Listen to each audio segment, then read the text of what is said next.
So we already know the title. It's kind of revolving around the gist of who I am, and comes out of a passage in Mark 8. So before Mark 8 happens, we see Jesus doing his ministry. I believe he's in his around there in his early 30s of life.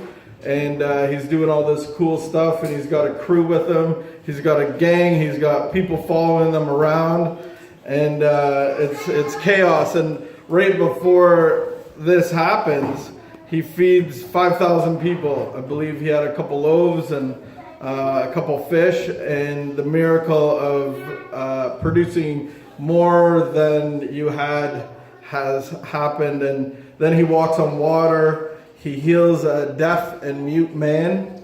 And then, to top off the 5,000, he feeds 4,000 more people. And he confronts religion, he confronts laws. And right where this story takes place, he comes across a pool, the pool of Bethesda, and he heals I believe it was a blind man, a crippled guy, and that has been sitting there for a long period of time. And so this is kind of what was leading up to it. All this cool stuff was happening. All these miracles were happening. And there was quite the fanfare and crowds that were following him. So we come into the story in Mark 8 and verse 27. And Jesus and his disciples went on to the villages around Caesarea Philippi. On the way, he asked them, "Who do you say I am?" And so they're just walking, hanging out. The guys behind them probably fooling around, playing a little tag, tripping each other. And Jesus, in a contemplative thought, just says, Who do people say that I am? And they replied, some say John the Baptist, some say Elijah the prophet, and others still say one of the other prophets. And, people's perception of what you've done and how you've affected their lives, they have their own theories on it. I looked at John the Baptist, and John the Baptist was that revivalist, the baptizer of water, and he lived out in the desert and was kind of weird and ate honey and locusts, and wore a big cool sheep goat skin thing, a cool robe. What do you wear? Camel hair. Yeah, he was cool. And so people thought that was him. King Herod actually thought Jesus could have been John the Baptist come back from life, because Herod was involved in killing John the Baptist, lopping off his head and putting him to death. And so, even the government was freaked out, like, oh my goodness, this is John the Baptist coming back to haunt me. And then they recognized him as Elijah, and Elijah was the guy that did all the signs and wonders. And other prophets were messengers of God. You look at Jeremiah, where he was recognized for mercy ministry. And so Jesus was all those things. He did all those things. In verse 29, he says, "But what about you?" he asked. "Who do you say that I am?" Peter answered, "You are the Christ, the Messiah." Jesus warned them not to tell anyone.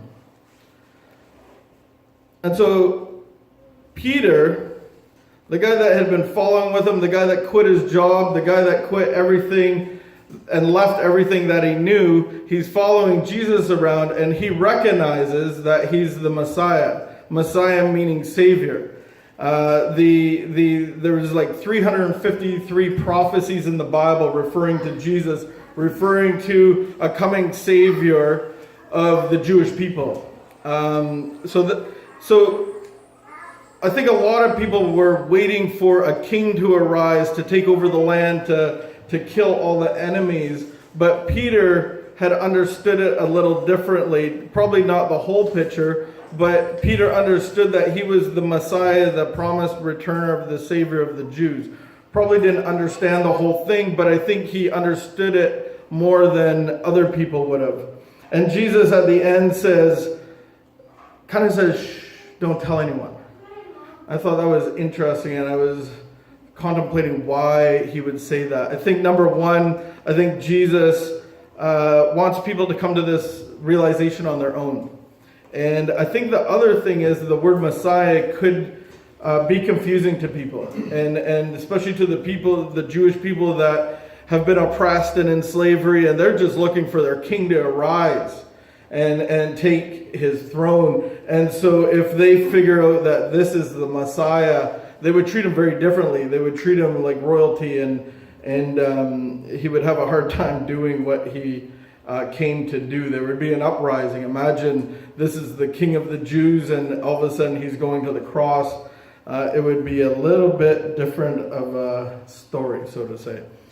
My first thought, my first inclination of reading this story is, like, why did Jesus ask that question? Kind of like out of the blue. Walking along, and he's like, who do they say I am? And who do you say I am?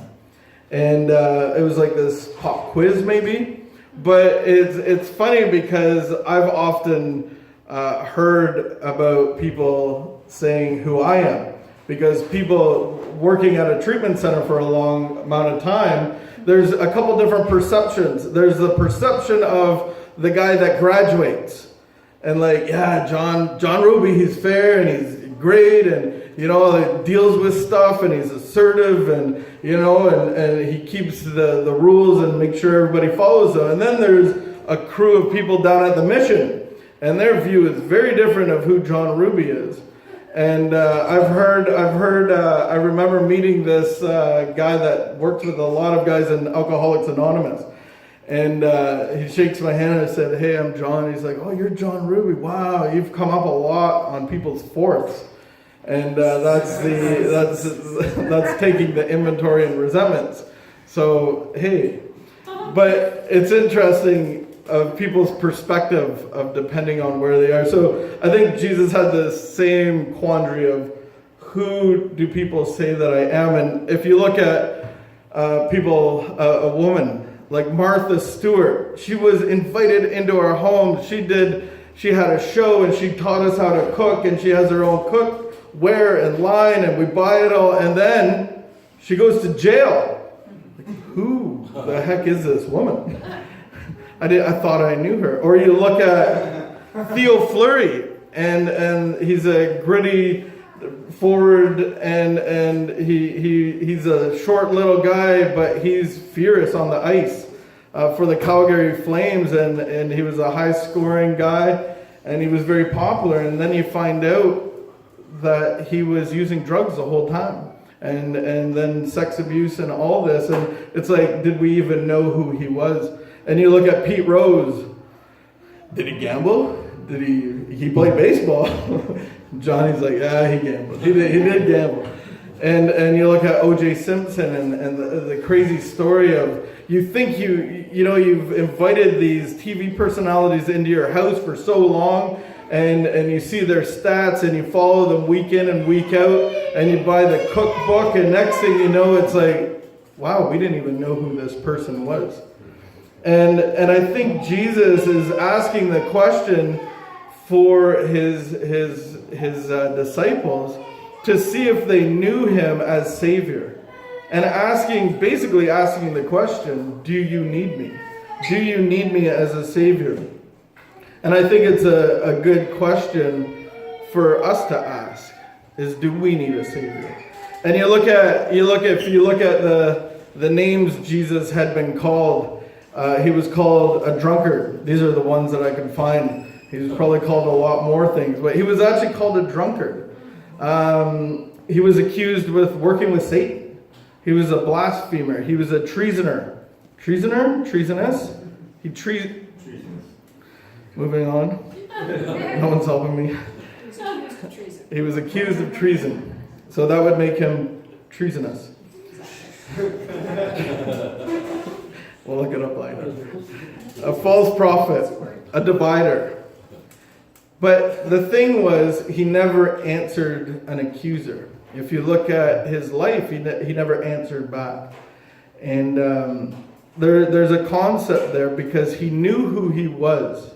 And if you're confident in who you are and your abilities, you don't have to answer all the lies.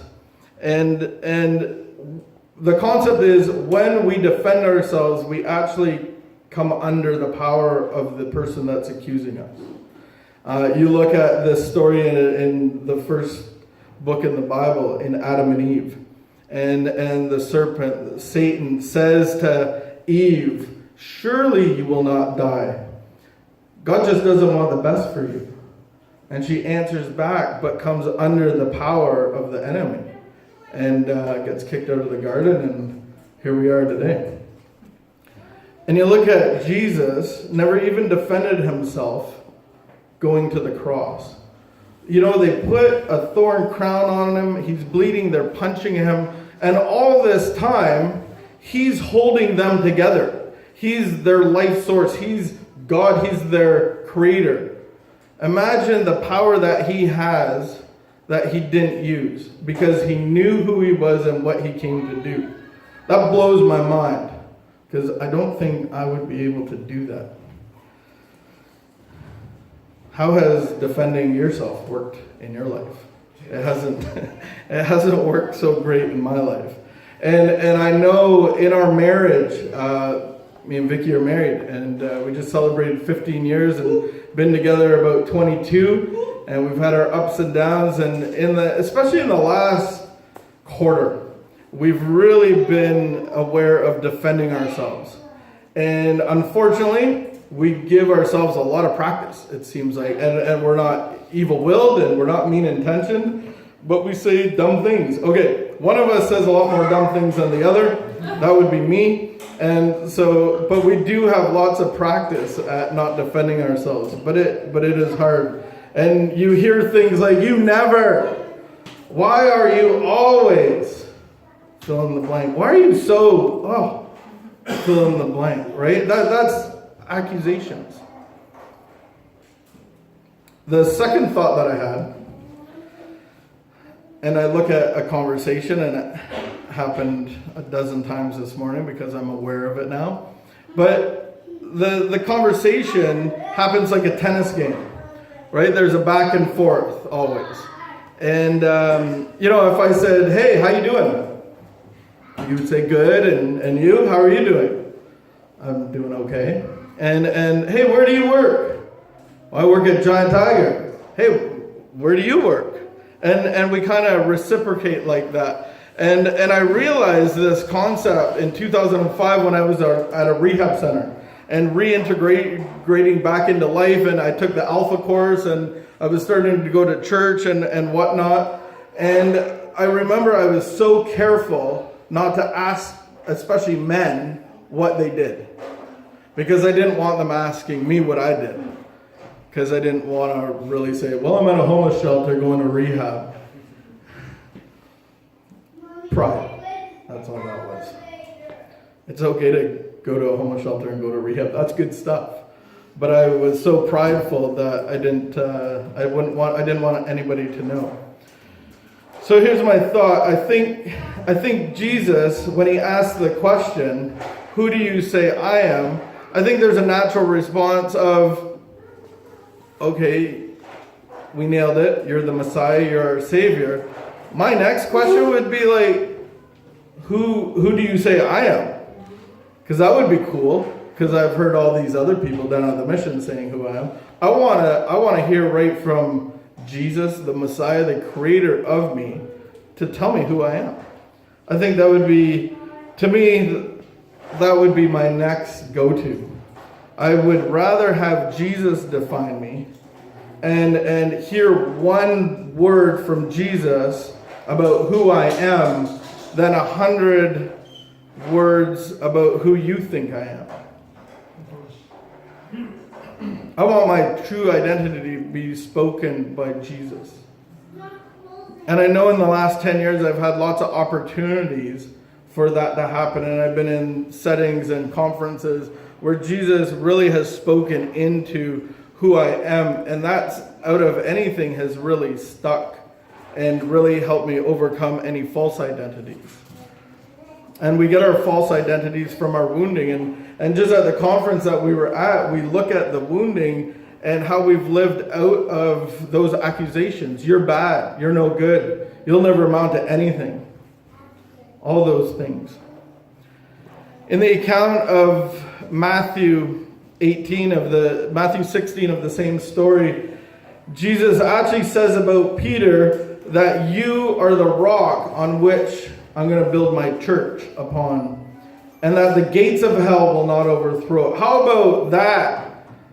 How about those words to say who you really are?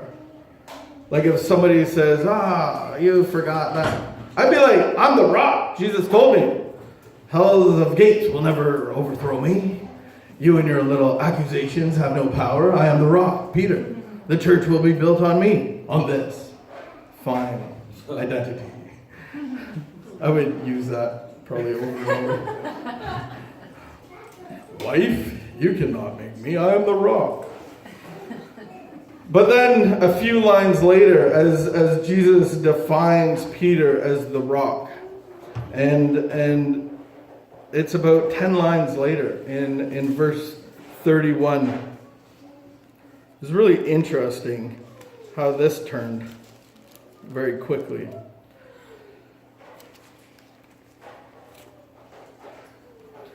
He then began to teach them that the Son of Man must suffer many things and be rejected by the elders, chief priests, and teachers of the law, and that he must be killed and after 3 days rise again. He spoke plainly about this, and Peter took him aside and rebuked him. So Jesus is actually saying, for all these prophecies to come true, this is what's going down. I'm going to lose my life. You guys are going to run away. And I'm going to be raised back to life. And we will overthrow the evil one.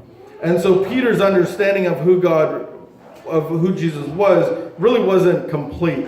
He still thought like this is going to be a king, with a throne, and he's going to rule over the people and destroy all the bad guys. And so Peter rebukes Jesus. And I hear lots of Christian people say, they rebuke you for your words, and they say, oh, don't curse yourself. You're not going to die. This is not going to happen to you. How dare you speak those words? And I actually do hear that quite often, and I've actually had to be very careful about my words, because people can actually take them and really actually live them out. So there's some of us in this room, if you have any amount of healing in your life from addiction, and if you see somebody doing certain behaviors, you can say, hey, you're going to be using in a week. And I really have to be careful about that rebuke, because I don't actually want to curse you and say, oh, well, he told me I was going to, so I did anyway. And he's accusing me. But we have to come across as, hey, I care about you. This type of behavior is using behavior. You're either in relapse or recovery, and this is what relapse looks like, and these are the dangers, and this is the kind of path you're on. So I can see Peter, as he's been told that he's the rock he's the rock star of the Bible. The church is going to be built on him. I think he had some guts to confront Jesus' words of humiliation, of being put down, and he was just trying to encourage him and lift him up. And then Jesus says, the worst thing you would ever want to hear by Jesus, in my opinion. He says, but when Jesus turned and looked at his disciples, he rebuked Peter. So got back right into his face and said, get behind me, Satan. He said, you do not have the mind of things of God, but the things of man.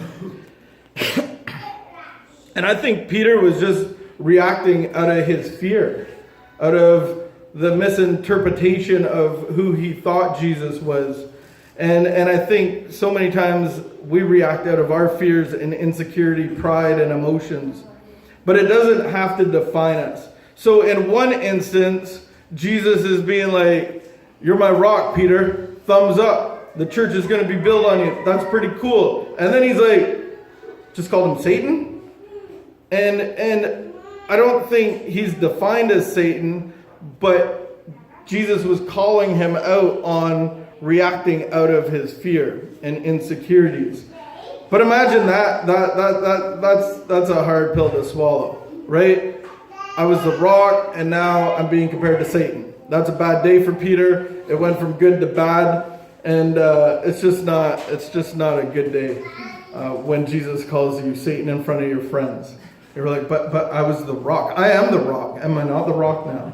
But I don't think we have to be defined by the mistakes that we make and our false identities. So just as a little helpful tip thing of things that I've learned, I tried to come up with some ways to answer an accuser.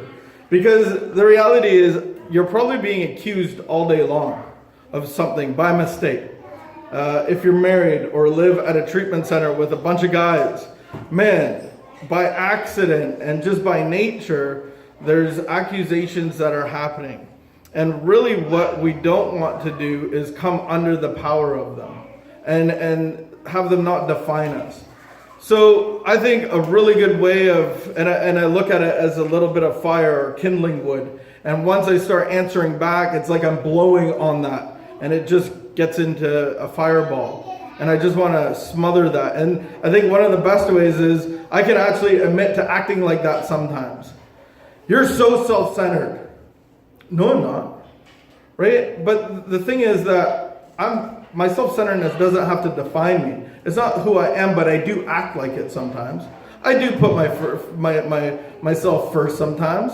I remember last night when I brought in 32 pieces of chicken. Me and my friend Dexton were into that box first because I saw the mass of people. I was like, there are a lot of people here and a little bit of chicken, and I'm going to get mine. I'm like, me and Dexton's laughing because he was right there.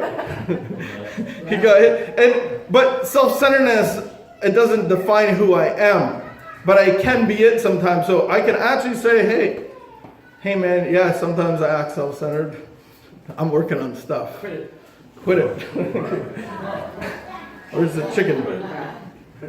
Hey, another good way of doing that is, hey, thank you for letting me know how you feel. I appreciate that. I appreciate the feedback. It's like a feedback card. People can give you feedback cards all day long, and you can't control that. And if you do try to control it, you actually start coming under their power. And you can just recognize, like, thank you for letting me know that. I appreciate that. Do that without rolling your eyes up. And hey, I really hope you can see the good in me. Like, do I have any good in me? I hope you can see that. And when you're in an intense fight with your better half or at the D house, and it'll break down a conversation when you just throw it out there. Do you see any good in me? That's a good one. It's one of my favorite ones. I'll get to my favorite one though. And just saying I'm sorry that I've made you feel that way. But I wouldn't even say that I've made you because I can't make anybody do anything. But I'm sorry that you do feel that way. Number one is don't say anything. Right? You don't have to respond. But my number one way to answer accuser is, hey, what's for dinner?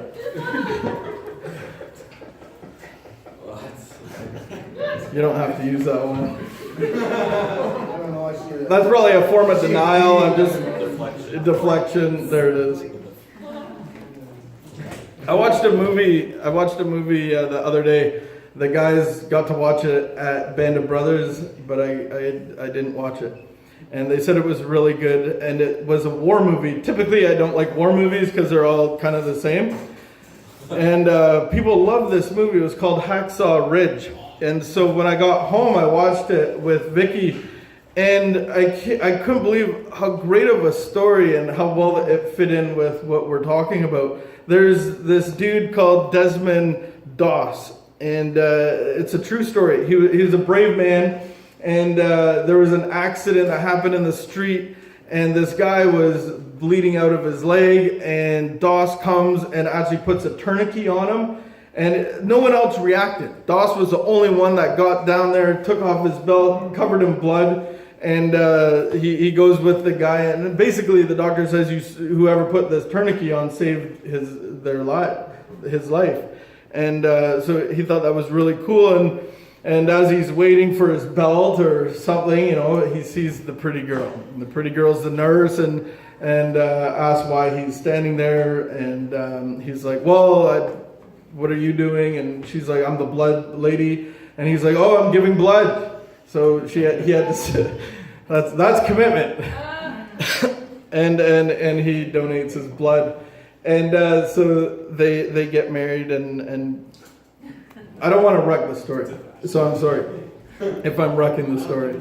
But this guy, he World War II happens, and he doesn't want to get left at home alone with the women and the children. He's like, I want to help my brothers fight. I want to be a part of this. But his conviction is that he doesn't believe in weapons and physical violence, because that's what his belief of Jesus and how he's been defined. And so in the basic training, he was tormented because of it. He was made fun of because of it.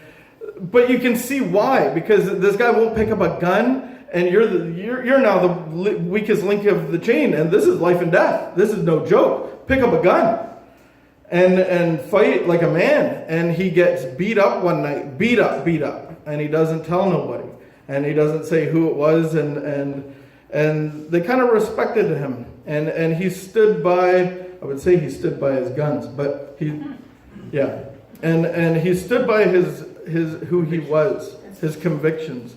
And he made it as a paramedic, and they go to battle. They go up this mountains, this cliff, and there's the battlefield, and they start winning, and he's medicing, and he's doing a good job, and it's a pretty important, vital position. And then it all happens, and the Vietnam guys start destroying them, and they retreat, and it's a bloodbath.